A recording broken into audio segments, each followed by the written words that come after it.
Hello guys, in this video I'm going to show you how to enable in-app notifications on the Kenya Airways application.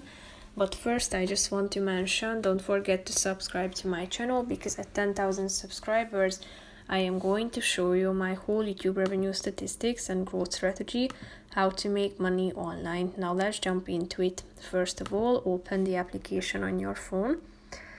Then you should click on the More button that you can find in the right side corner of the screen down below. Tap on it, and after that scroll down to the bottom of the screen, and then finally click on the Settings button.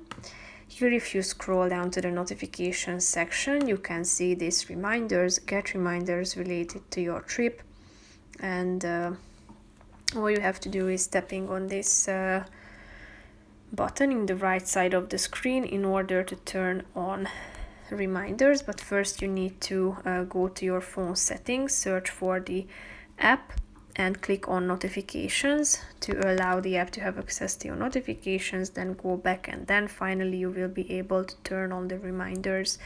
So that's pretty much it for this video, guys. See you in the next one. Bye bye.